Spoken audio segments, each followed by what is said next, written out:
2절 군인들은 그를 묶어서 우선 안나스에게 끌고 갔다.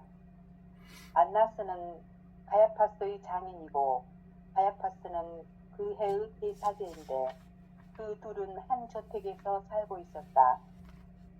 가야파스는 얼마 전에도 예수를 죽이려고 했던 바로 그 사람이었다.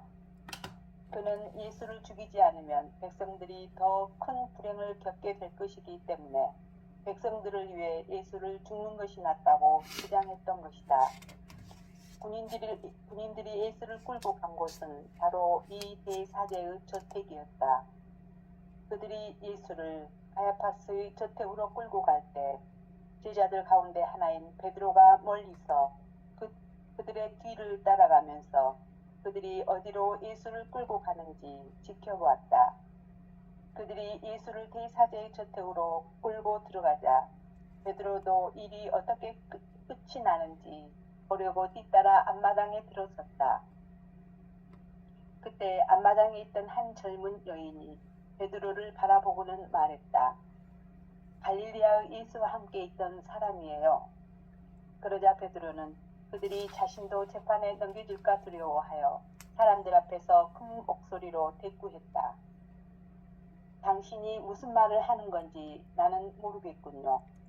얼마 후 그들이 예수를 대사제 저택의 큰 홀 안으로 끌고 들어갔을 때 베드로도 사람들과 어울려서 안으로 들어갔다. 난로에 불을 쬐면서 몸을 녹이던 어떤 여인이 베드로에게 가까이 다가갔다. 그리고 그를 자세히 살펴보더니 사람들에게 말했다. 보세요. 이 사람은 나자렛 예수와 어울려 지내던 사람 같아요. 베드로는 더 겁에 질려 자기는 예수와 함께 지낸 적이 전혀 없고 심지어 예수가 누구인지조차도 모른다고 맹세했다. 얼마 후 사람들이 베드로에게 다가가서 말했다. 당신도 소란을 피운 저 무리와 한패거리가 분명합니다. 당신 말투를 보면 당신이 갈릴레아 출신이라는 것을 누구나 알 수 있다 이겁니다. 베드로는 맹세하기 시작했고 자기는 예수를 본 적도 없고 알지도 못한다고 단언했다. 네. 아멘. 어제가 제2수요일이었는데 제2수요일부터 사순절이 시작되는 이 노정에서 예수님의 이 대사제장 안나스 가야파의 저택에서 붙잡혀 있는 상황들이 사순절하고 아주 잘 맞아 떨어지는 것 같아요. 분위기가 어때요? 밖에 날씨가 이제 많이 풀렸죠? 오늘 산책을 갔는데 파릇파릇한 새싹들이 많이 올라오고 그래서 바람이 좀 불어서 조금 그러기는 했는데 그래도 참 괜찮았어요. 봄이 오는 것을 누가 막을 수가 없죠? 그 누구도 봄이 오는 것을 막을 수가 없어요. 특히 대한민국의 민주주의의 봄 소식이 서서히 다가오는 것을 막을 수가 없죠. 사순절을 시작하면서 그래 이제 흙에서 왔으니 흙으로 돌아갈 것을 생각하십시오라는 이 말씀이 한편으로는 흙으로 왔기 때문에 무상성이라고 하는 것을 전제해서 삶이라고 하는 것, 이 몸뚱이라고 하는 것은 실질적으로 무상한 흙에서부터 왔기 때문에 결국 무상한 것으로 돌아간다라고 하는 관점으로 볼 수도 있지만 텅 비어 있는 자리에서 태어난 이 몸이 결국 돌아갈 자리는 텅 비어 있는 이 본질의 자리, 텅 비어 있는 이 자리로 돌아간다. 이게 그래서 텅 비어 있는 이 자리가 바로 우리의 본래 모습 자리라는 거예요. 이걸 깨닫는 거예요. 근원이라고 하는 건 사실상 텅 비어 있다라고 하는 이 점이 결국은 가능태로서 잠재태로서 전지전능한 자리가 바로 텅 비어 있는 자리라고 하는 것으로부터 읽어볼 수 있어야 될 것 같아요. 왜냐하면 나라고 하는 건 근본적으로 어떤 대상 경계가 아니고요. 보고 있는 이것이 하기 때문에 여기서부터 출발해 볼 수 있을 것 같아요. 특별히 오늘 톨스토이 복음서 12장 2절에 나오는 얘기들은 유다인들 앞에 서 있는 예수님, 특히 유다인들 중에 안나스의 장인 가야파스가 대사제인데 대사제장의 앞마당에 서 있는 예수의 모습이 이제 어떤 큰 배경으로 볼 수 있어요.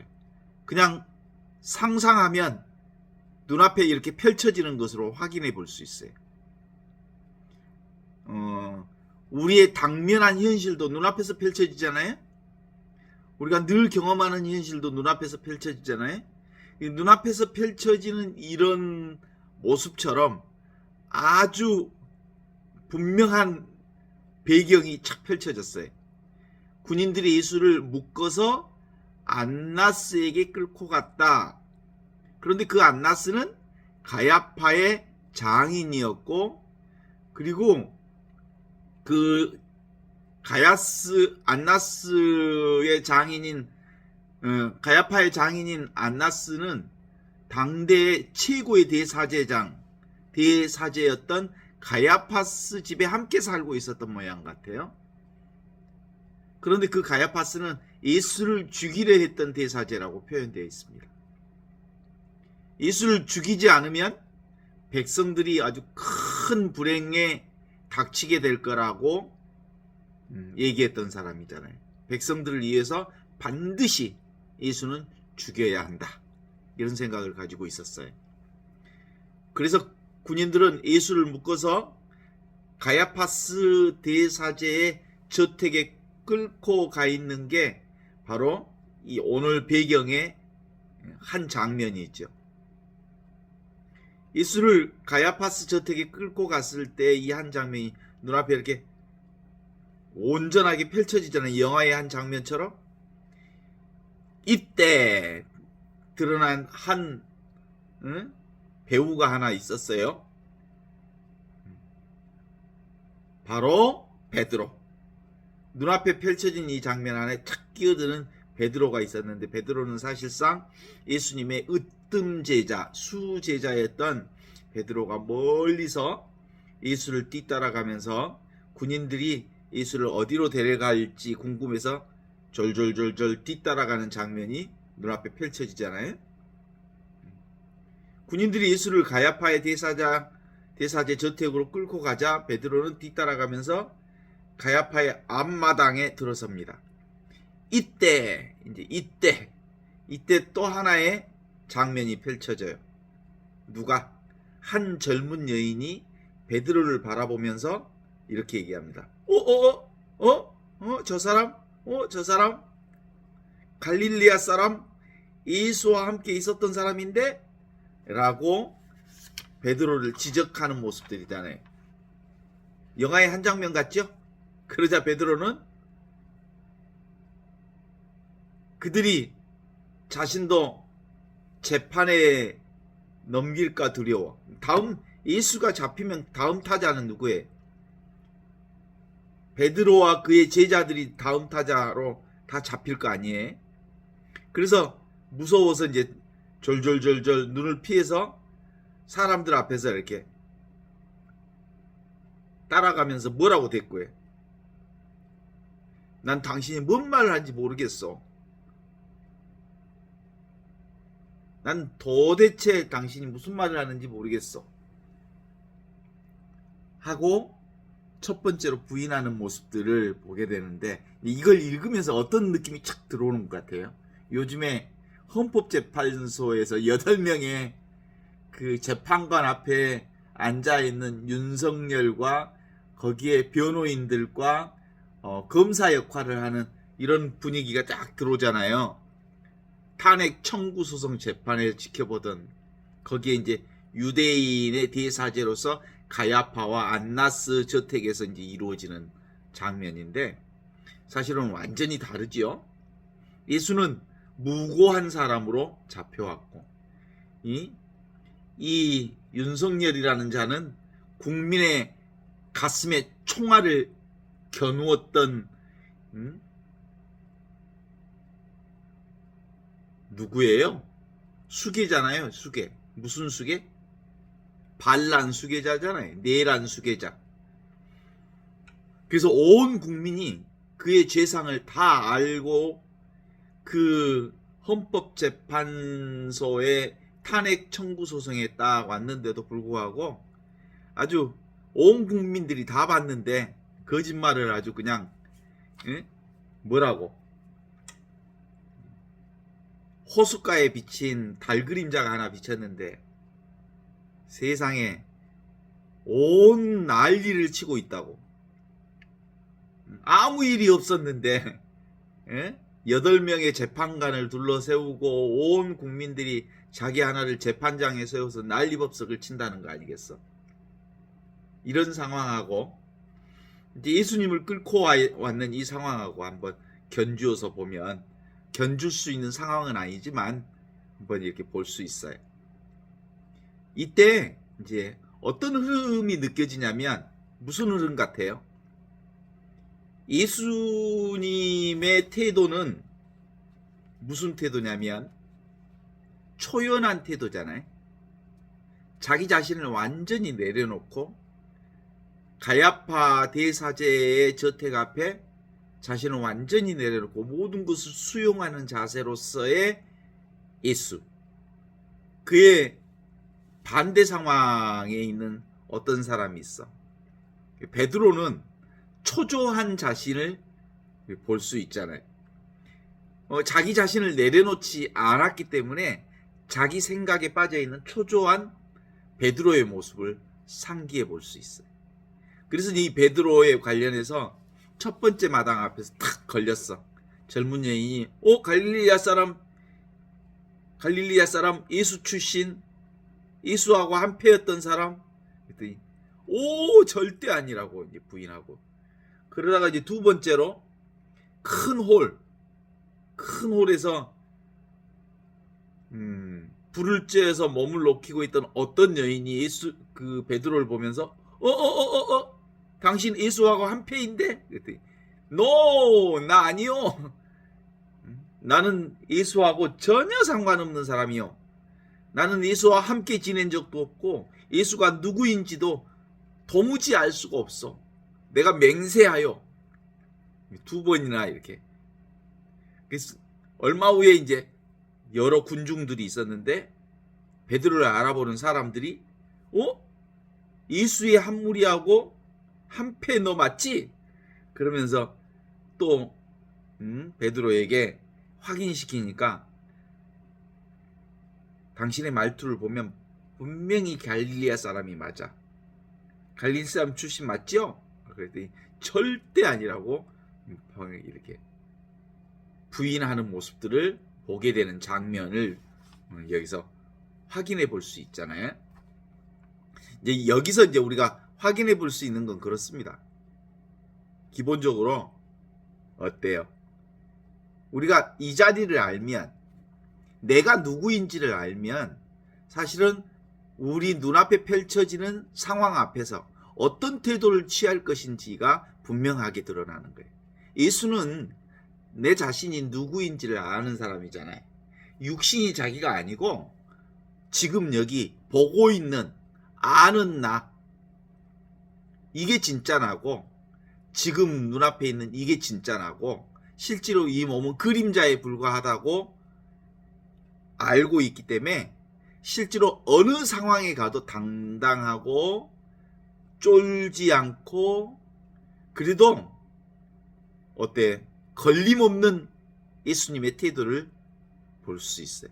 그런데 이 내가 누구인지가 분명하지 못한 자들의 태도는 일단 에고를 지켜야 하니까, 내가 있는 이 나를 지켜야 하니까 초조할 수밖에 없는 거지. 그 대명사로서 베드로가 이제 드러나 있는 거잖아요. 그러니까 이 육체로서의 몸이 나라고 생각하는 베드로와 이 육체를 떠나서 초연하게 서 있는 예수. 근본적으로 우리 예수의 예수님의 자기 고백을 볼 수 있는, 나는 이 세상 사람이다. 나는 바로 육신을 가지고 있는 사람이다. 사람이지만 사람이 아니다. 사람이지만 사람으로서 자신을 초월한 하느님의 생명이 지금 나를 살고 있는 거예요. 이게 무슨 뜻이에요? 예수와 베드로의 차이. 예수는 근본적으로 육신을 살아, 육신을 포함해서 전체가 나라고 보는 깨달음이 열려 있는 사람, 하느님의 생명을 사는 사람이라면, 베드로는 이 육신만을 자기라고 생각하는 사람. 이 차이에서 나오는 초연함과 초조함의 차이를 우리가 발견할 수 있어. 그러니까 우리도 세상을 살아갈 때 이 육신을 포함한 전체 생명을 사는 거예요. 그러니까 하느님의 생명이 나와 세상을 살리고 있는 거지. 그게 그 그리스도인들의 삶의 태도여야 된다고. 이게 바로 깨달은 자의, 그리스도의 신앙인이 가져야 할 태도거든. 그런데도 불구하고 우리는 그리스도인이라고 말하면서 개별적인 존재, 독자적인 존재로서의 이 몸뚱아리를 가지고 있는 나만을 나라고 보는 거예요. 이 차이가 세상을 살아가는 태도의 이 차이를 만들어내는 거지. 어때요? 이제 여러분들은 우리가 이 세상을 살아가면서 일상생활에서 큰 무리 없이 나와 이 세상 전체가 나라는 것을 깨달아 알고 있습니까? 어째 좀 느끼는 바가 있습니까, 요새는? 실감합니까? 이 개인 육체로 사는 게 아니고 이 육신을 포함해서 전체 생명이 나라는 게 느껴지냐고. 근데 이 차이라고, 이제 예수님의 태도와 베드로의 태도의 차이는, 사람들이 이게 분명합니까? 라고 물어보면 다들 부담스럽지. 아직도 개별 육체를 중심으로 해서 세상을 살아가고 있는 나이인데, 사실은 우리가 3년, 4년 이상 계속해서 매일 공부를 하면서 딱 깨닫는 거 하나가 있다면 그런 거예요. 그동안 생각으로서의 온갖 것들이 다 나라고 생각하는 자기 동일시에서 이제 초탈해져서 전체 삶이 나구나, 삶이 나를 살아가고 있구나. 그동안 내가 삶을 산다고 꾸역꾸역 힘들어했는데 이 차이 하나밖에 없어요. 있는 그대로의 삶이 그대로 나다. 이게 지금 예수님이 보여주는 방식이란 말이에요. 예수님은 가야파의 대사제 앞마당에 가서 그냥 눈앞의 현실을 있는 그대로 받아들임, 수용하고 있는 순명의 자세를 드러내고 있는 거죠. 우리 근본적으로 이 신앙생활을 하자고 하는 것은 마음 편하라고 하는 공부잖아요. 사실은 마음을 편하게 하기 위한 유일한 공부 중에 하나는 뭐겠어요? 아주 자연스러운 겁니다. 그렇죠? 나를 고집하면, 이 육신과 나의 생각을 나라고 생각하고 살면 되게 삶이 힘들고 고통스러워요. 왜냐하면 이거 지켜야 하니까. 그런데 나와 내가 경험하는 온 세상 전체가 나와 둘이 아니라는 것을 알면, 삶이 나를 살아간다고 생각하면 그 어려움으로부터 우리를 해소할 수 있거든요.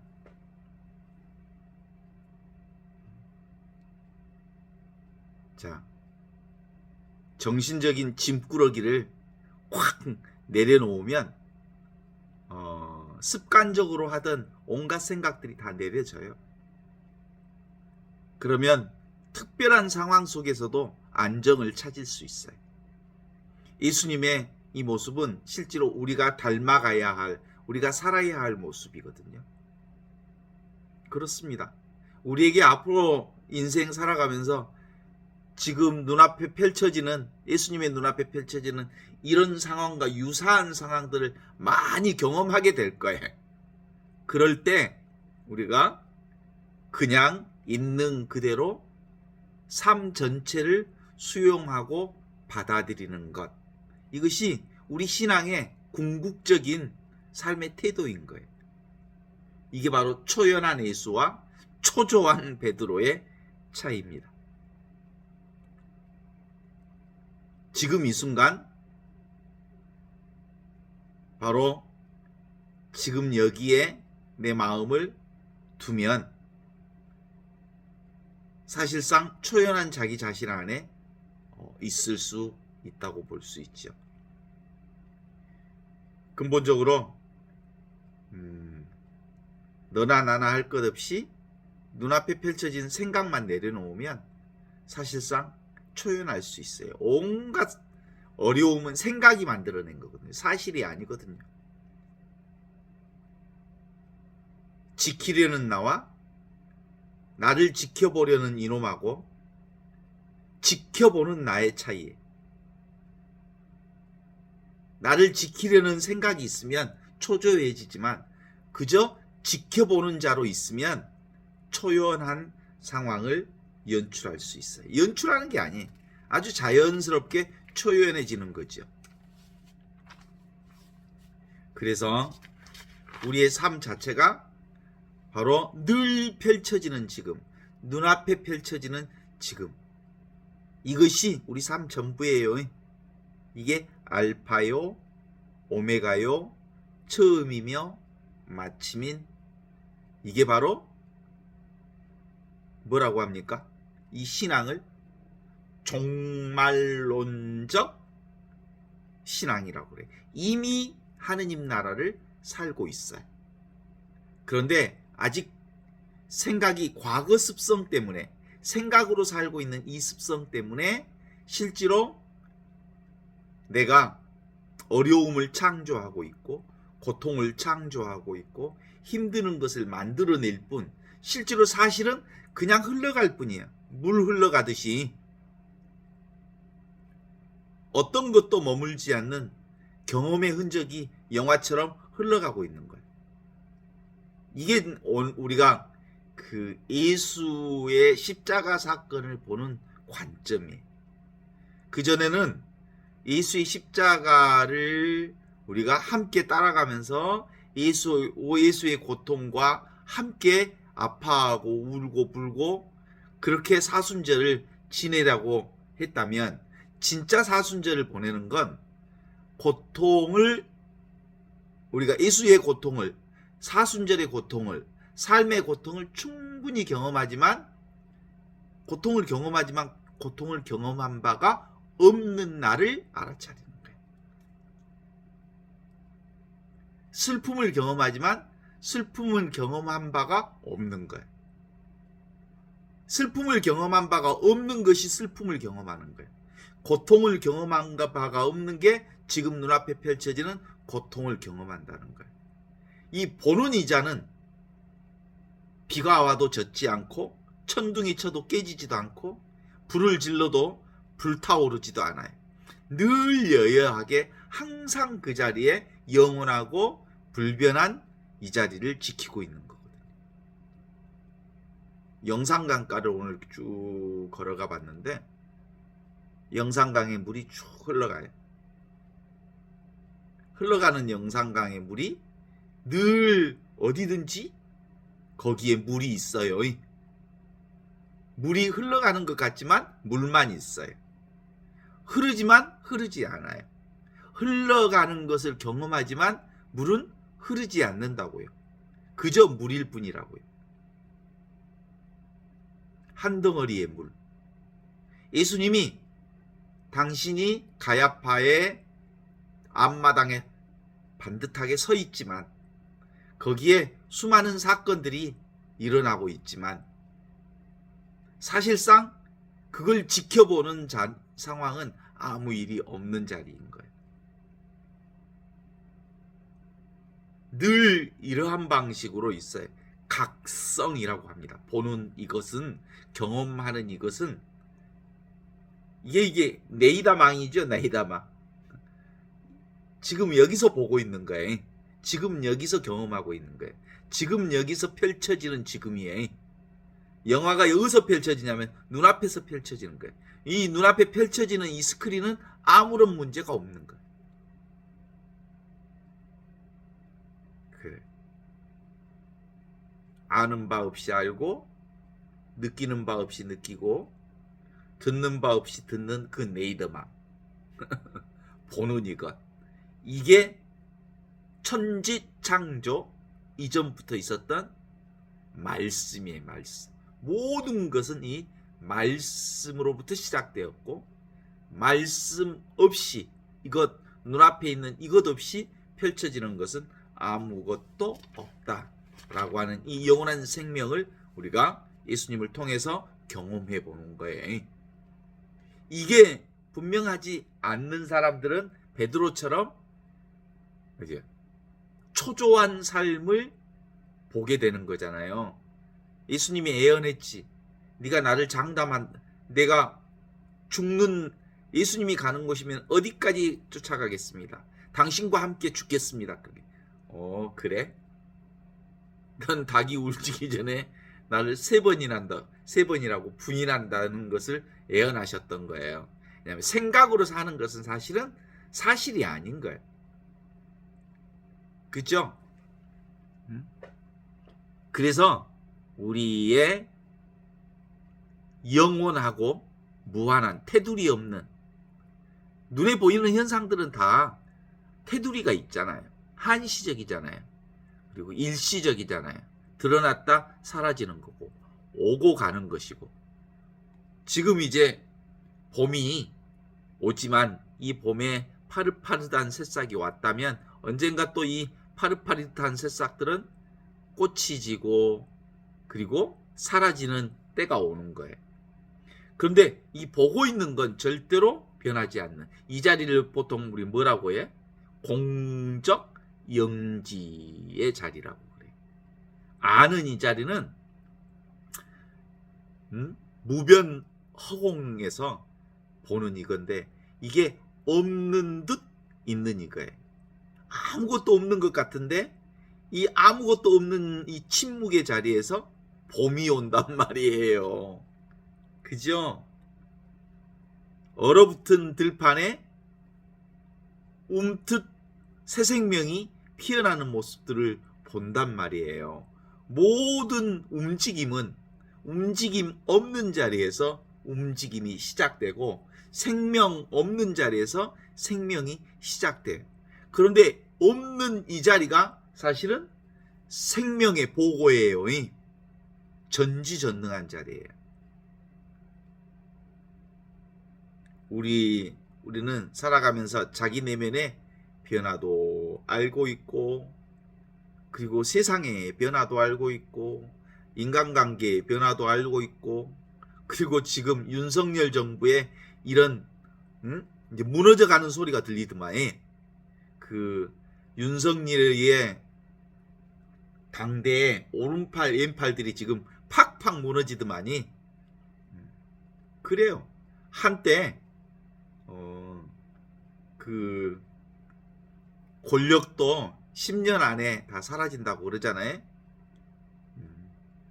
화무도 11홍이요. 꽃도 피면 지느나니, 달도 차면 기우나니. 이 변화를 경험하는 것은 변화하지 않아요. 모든 것은 변화해요. 그래서 늘 쓰고 있는 이걸 뭐라고 그래? 의식이라고 그래. 의식. 이 의식이 존재이고요. 이 순수 존재가 바로 지복, 영원한 생명인 하느님의 복락을, 천국을 얘기하는 거예요. 이 천국 안에서 펼쳐지는 일들입니다. 분명히 이건 누군가가 가르쳐주지 않으면 이 자리를 깨달아 알 수가 없어요. 모두 다 눈에 보이는 변화 속에 파묻혀버리고 말아요. 이 변화하지 않는 자리는 사실상 하느님의 은총을 통해서만이 깨달아 아는 자리예요. 그래서 쉬운 일은 아니에요. 이게 바로 내가 살고 발딛고 서 있는 자리를 뛰어넘는 거기 때문에 백척간두 진일보인 거예요. 텅 비어 있는 이 자리에 이게 나의 본래 모습이니까, 본래 자리니까 아무것도 없는 이 자리가 진짜 나의 자리인 줄 알고 이 자리에 나를 던지는 거예요. 절벽에서 붙잡고 있던 손을 턱 내려놓고 바로 이 자리를 경험하는 거거든요. 텅 비어 있는 이 자리는 어때요? 너희는 흙에서 왔으니 흙으로 돌아갈 것을 생각하여라 라고 말했던 텅 비어 있는 자리, 이 허공의 자리가 우리가 왔던 자리에, 근원의 자리에. 그러면 우리는 다시 어디로 돌아가요? 이 텅 비어 있는 나의 본래 자리로 돌아가는 거예요. 우리가 봄이 오는 소리, 춘하 추동, 봄 여름 가을 겨울도 이 눈앞에 이 목전에서 드러나는 현실입니다. 그래서 우리 이렇게 보고 있는 이것이 얼마나 소중한지 이게 하느님이라니까. 보고 있는 이것이, 이게 영원한 생명이라니까. 아는 이것이, 듣는 이것이, 경험하는 이것이. 그런데 알고 보고 듣고 경험하는 이것은 볼 수도 없고 알 수도 없고 경험될 수도 없어. 그래서 이건 한계도 없고 무한해. 이건 영원한 거야. 그래서 이 영원한 생명이 한계 있는 것을 보고 소리를 듣고, 소리 없는 소리가 소리를 듣고 그러는 거예요. 경험되지 않는 이 하느님의 생명이 온갖 것을 경험하는 거예요. 그러니까 나는 실제로 하느님의 생명, 영원한 생명, 이것으로 살고 있는 것이죠. 이걸 뭐라고 했? 당면한 이것, 눈앞에 목전에 있는 이것. 여기서 마주할 당자에 얼굴 면자, 얼굴 앞에 마주한 이것이 바로 영원한 생명이라는 걸 실감하면서 사는 거예요. 이거 하나면 돼. 이게 나의 본분사니까. 그렇지 않습니까? 모든 것은 다 오고 가는 대상이지만, 그러면 예수님처럼 당당하게 가야파의 대사제장 그 큰 뜰 앞에서도 아무것도 쫄지 않고 당당하게 서서 의연하게 대치할 수 있지만, 이 몸뚱아리가 나라고 생각하는 베드로를 봐봐요. 얼마나 초조한가. 너 예수하고 한 무리지? 아, 나 그런 거 몰라. 나 진짜 모른다니까. 너 갈릴리아 사람 맞지? 아, 아니란께. 오, 진짜 맞구만. 나 절대 아니요. 맹세할게.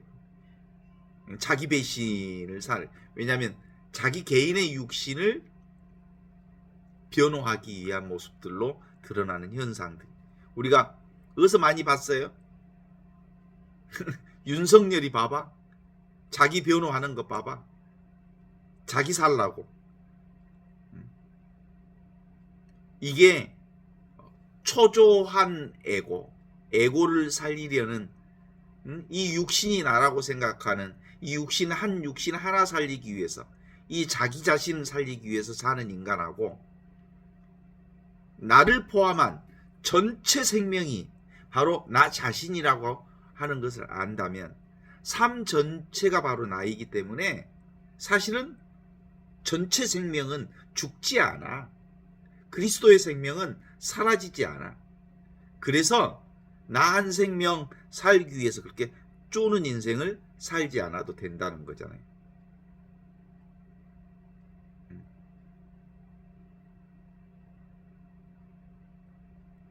그 지네 가끔 집에 보면 지네 같은 것들이 들어와요. 지네는 발이 엄청 많아요. 지네한테 물어봐. 지네는 생각 안 할 때는 아주 잘도 도망 다니고 잘도 기어다니고 그러는데, 지네한테 물어봤어.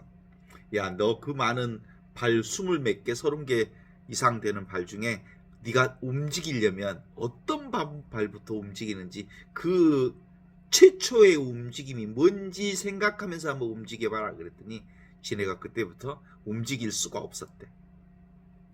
그냥 살면 되는데 그 30개 이상 되는 발 중에 어떤 것부터 먼저 움직여야 되지? 라고 생각하는 순간 생각이 꼬여버리는 거지. 스텝이 꼬여버리는 거지.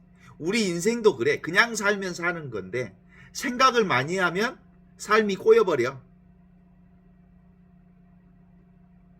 그래서 전체 인생이, 전체 생명이 나의 삶을 살아가고 있다는 것을 깨달아 알면,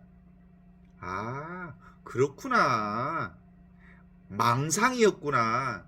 생각 때문에 고생하고 살았구나. 그냥 살면 너무나도 자연스럽게 삶이 이렇게 찬란하게 펼쳐지고 있는 것을. 그죠? 가만히 있으니까 봄이 오지? 내가 봄을 만들었어. 봄이 왔어? 봄이 왔지? 응? 어느 순간에 또 여름이 올 거고, 여름이 오면 푸른 초원이 이루어지고 또 찬란한 꽃들이 세상에 활짝 필 테고, 그냥 살기만 하면 시시때때로 삶은 이렇게 아름답게 펼쳐질 거요. 어때요? 이걸 정확하게 깨달아 알면 삶은 그렇게 무섭지 않습니다. 삶은 그냥 살면 되는 겁니다. 그런데 내가 살려고 시작하면 베드로처럼 거짓말해야 되고요. 너 갈릴리 사람 맞지? 아니야. 난 절대 아는 거 없어. 초조하게 인생을 눈치 보고 살아야 한단 말이지. 보이면 보이는 대로, 들리면 들리는 대로, 이 아는 이것으로 살면 되는 거예요. 이것은 암과 모름과 상관없이 그냥 살게 돼 있어. 왜냐하면 전체가 이거니까. 어떻습니까? 오직 이 무의자연, 인위적으로 살지 않으면 자연적으로 이렇게 이와 같이 삶이 자연스럽게 펼쳐진다는 것을 알 수 있어요. 어때? 인생 드라마도, 나의 인생 드라마도, 삶의 인생 드라마도 그것을 들여다보면 수많은 얘기가 있는 것 같지만 내가 사는 인생 살지 않았어, 사실 다. 어쩌다 본게 삶이 그렇게 사라지고 있었던 거죠. 그죠? 그건 누가 살려준 인생이야? 내가 사는 인생이 아니라 삶이 나를 통해서 펼쳐내는 인생인 거예요. 나를 통해서 펼쳐지는 모든 인생은 바로 하느님께서 펼쳐주는 인생이기 때문에 모두 다 걸음걸음, 발걸음 하나하나 은총의 삶을 살아왔던 거죠. 그래서 얼마나 삶이 자연스러워. 그냥 삶 그 자체가 축복인 거지. 그죠?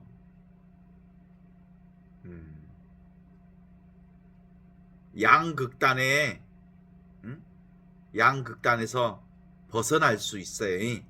처음이 있고 마지막이 있는 것 같이 보이지만 처음이 마지막이에요.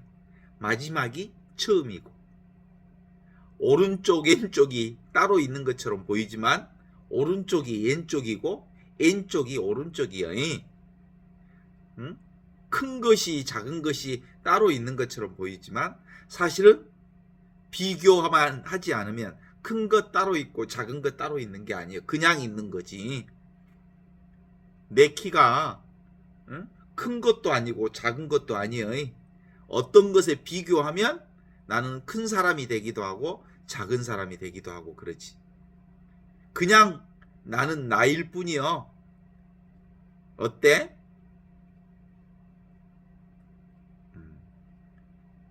영산강의 물이 출렁거리고 철썩거리지만 실제로 영산강의 물을 무엇라고 규정할 수가 없어.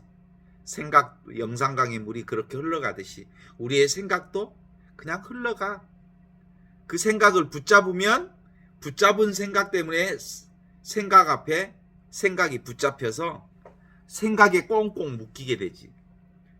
느낌도 흘러가. 수많은 느낌이 오지요. 그런데 그 느낌도 흘러가. 어떤 때 너무 힘들어. 근데 금방 또 언제 아팠냐 하듯이 괜찮아. 가끔은 슬픈 감정, 아픈 감정, 여러 가지 감정이 흘러오지만 그것도 다 물결처럼 흘러가고 사라져요. 많은 일이 생기지만 실제로 아무 일이 없어. 수많은 물결이 치지만 실제로 아무 물결도 남아있지 않아. 우리는 세상을 경험하면서 세상에서 펼쳐지는 지금 수많은 차이를 경험하지만 그 모든 차이는 지금 눈앞에 이 평등한 이 자리에서 경험되어지는 것들이거든요. 우리가 경험하는 이 상대 세상은 모두 다 이 절대 나를 통해서, 절대 나가 뭐야? 지금 있고 여기 있고 이 순간 있는 무한하고 그리고 영원한 절대 불변의 나를 통해서 보는 이 나를 통해서 경험되어지는 것들이거든요. 어때요? 우리의 삶의 불편함을 바꾸려고 온갖 변화를 주지요? 그러면 아이고 편해졌는가 싶으면 또 불편함이 와요.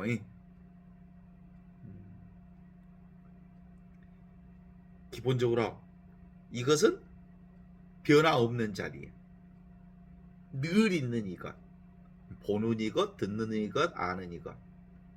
이것은 어떤 변화에도 이 자신은 변화하지 않기 때문에 안정감을 가지고 살아갈 수 있는 아주 중요한 포인트를 우리가 발견할 수 있어요.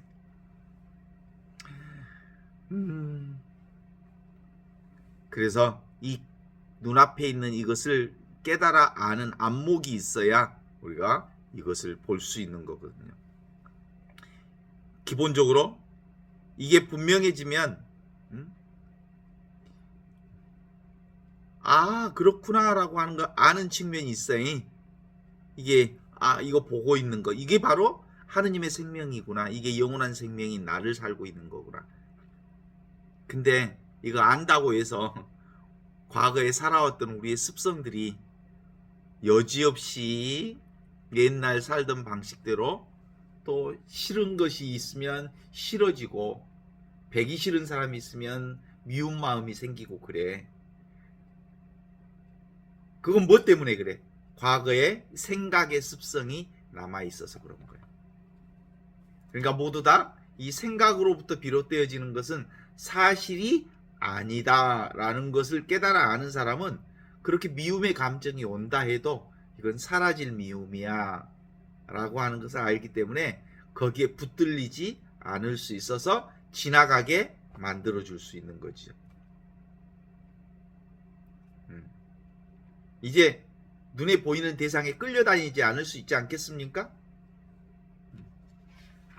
그래서 실제로 우리의 삶은 늘 인식의 착각과 오류로부터 오는 것들을 내려놓으면 아주 쉽게 편안해질 수 있는 모습들을 예수님 직접 온몸으로 보여주는 거예요. 가야파스의 대사제에 저택에 가서도 하나도 초조하지 않으시는 초연한 예수의 모습은 지금 여기 눈앞에 펼쳐지는 것을 보는 이것으로 살았기 때문에 가능한 일이다. 어때요? 동의하십니까? 우리 기공부 4년 5년 한 사람들도 있고 신앙생활까지 펼치면 60년 70년 했음에도 불구하고 이 자리가 아직도 분명하지 않는다면 하느님의 생명으로 산다, 영원한 생명으로 산다, 영원한 생명인 하느님의 생명이 내 생명이다 라는 이것이 실감되지 않으면 늘 눈에 보이는 것에 끌려다니게 되어 있는 거거든요. 어때요? 아직도 생각이라고 하는 의심이 남아있죠. 이제 생각이 요동을 쳐도 속지 마라, 속지 마라, 늘 깨어 있어라. 어디로? 지금 여기 이 보고 있는 나, 하느님의 생명, 영원한 생명으로 깨어 있어라 라는 말씀이 바로 예수님의 말씀이 실증적으로 당신이 보여주는 거예요. 그러니까 사순절 전반은 뭐겠어요? 흙에서 났으니 흙으로 돌아갈 것을 생각하시오. 지금 이 자리를 잊지 마시오. 수본진심 제일정진. 이 자리를 내려놓지 마시오. 방일하지 마시오.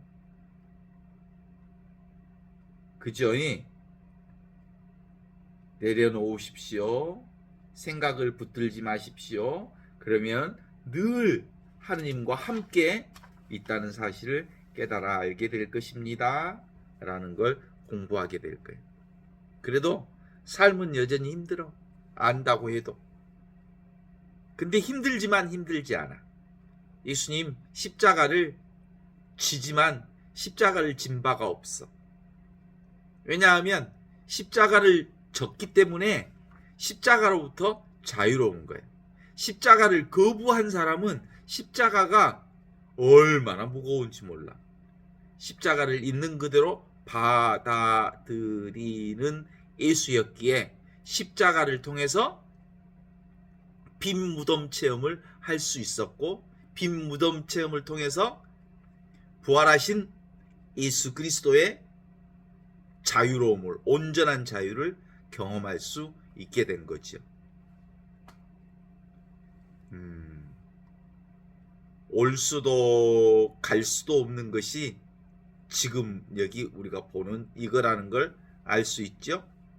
근본적으로 우리는 어떤 상황에도 이 자리를 떠나 있지 않아요. 그러니까 사방팔방 온 상황들이 나를 옥죄다 해도 내가 없는데, 내가 따로 없는데 그것에 내가 압박을 받을 필요가 없어요. 그래서 어떤 상황에서는 눈앞에 어떤 상황이 펼쳐져도 아무것도 두려워하지 않는 건 실제로 내가 근본에 닿아 있기 때문에. 흙에서 왔으니 흙으로 돌아갈 것을 생각하라. 모든 건 다 그림자잖아요. 그런데 그림자하고 싸우고 있는 인간들이 참 많잖아요. 눈에 보이는 것이 전부인 줄 알고. 그래서 나타나는 현상이 맨날 갈팡질팡 우왕좌왕 좌충우돌 하면서 망상과 싸우는 인생을 계속 지속하고 있는 모습들을 보게 되거든요. 오늘 예수님은 가야파의 저택에 가서 베드로가 멀리서 그 뒤를 따라가면서 그들이 어디로 예수를 끌고 가는지를 지켜보았다. 그들이 예수를 대사제의 저택으로 끌고 가자 베드로도 일이 어떻게 끝나는지 보려고 뒤따라 앞마당으로 들어섰다. 그때 앞마당에 있던 한 젊은 여인이 베드로에게 바라보고 말했다. 갈릴레아 예수와 함께 있던 사람 맞지요? 그러자 베드로는 그들이 자신도 재판에 넘길까 두려워서 사람들 앞에서 큰 소리로 대꾸했다. 당신이 무슨 말을 하는 건지 나는 모르겠어. 얼마 후 그들이 예수를 대사제의 저택 큰 홀 안으로 끌고 갔을 때 베드로는 사람들과 어울려 또 안으로 들어갔다. 난로에 불을 쬐면서 몸을 녹이던 어떤 여인이 베드로에게 다가가서 보시오, 이 사람이 나자렛 사람 예수와 어울리던 사람 같아요. 베드로는 더 겁에 질려서 자기는 예수와 지낸 적이 전혀 없고 심지어 예수가 누군지도 모른다고 맹세했다.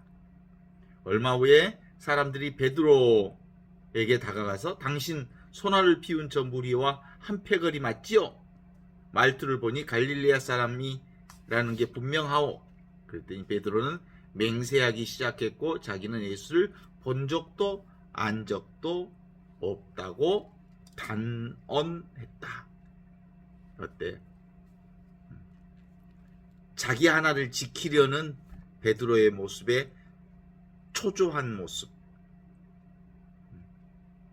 이것이 지금 우리가 살아가는 모습이 베드로의 모습이지요. 베드로의 모습을 통해서 예수님은 당신 삶 자체가 바로 복음이라는 걸 드러내 보여주십니다.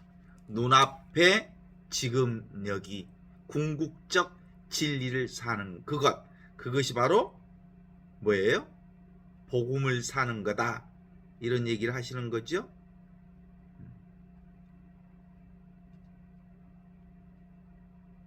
세월이 지나면서 기본적으로 우리는 점점 이 눈에 보이는 이 대상 경계로부터 좀 자유로울 수 있어지면 좋겠어요. 이건 사실은 다 그림자거든요. 그림자 놀이에 빠져들지 말자는 거죠. 우리의 삶 전체가 그림자 놀이거든요. 그래서 이 그림자 놀이에서 벗어나려면 이 그림자가 그림자인 줄 알기만 하면 그 그림자의 애착으로부터 벗어날 수가 있어서 많은 일을 하면서도 사실은 많은 일로부터 자유롭게 그 삶을 충분히 즐기면서 살아갈 수 있는 힘이 생기는 거예요. 느낌에 붙잡히지 않고 눈에 보이는 어떤 것에 끈적거리지 않는 삶.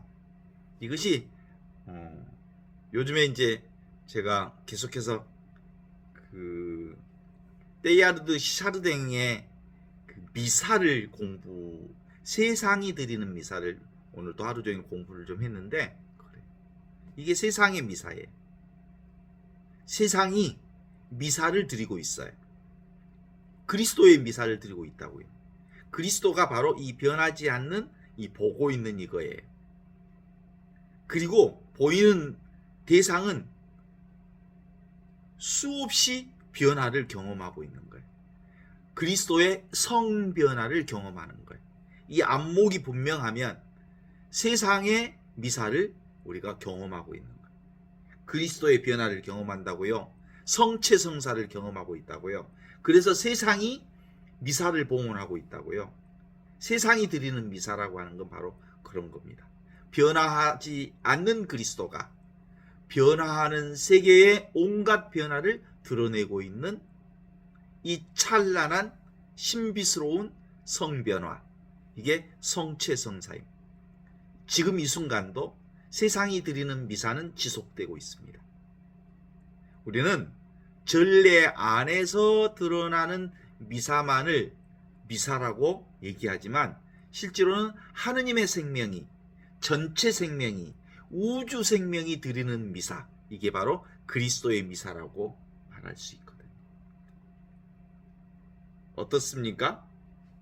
근사하지 않습니까? 매일 매 순간마다 이 찬란한 하느님의 축제 가운데 그리스도의 축제의 세상에서 우리가 살고 있다는 걸 안다면 찬미하여라, 주 찬미하여라, 찬미하여라, 이렇게 끊임없이 매 순간마다 하느님이 드리는 미사, 우주가 드리는 미사, 세상이 드리는 이 놀라운 신비로운 변화를 경험하면서 찬미의 노래를 부를 수 있을 기다. 이렇게 생각하는데 어떻습니까?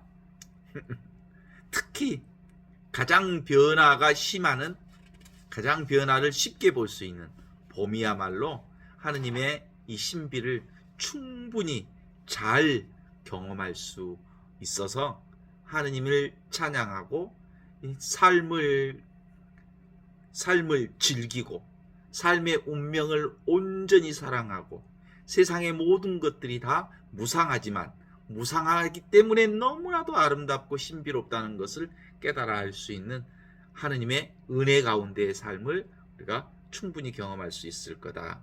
이렇게 생각되는데 여러분 어때? 동의하십니까? 언어의 감옥 속에 갇히면 생각의 감옥 속에 갇히면, 개념의 감옥 속에 갇히면 이 신비를 잃어버립니다. 언어와 개념과 생각으로부터 자유로우면 매 순간마다 변화무쌍한 삶의 축제를 온전하게 경험할 수 있을 것입니다.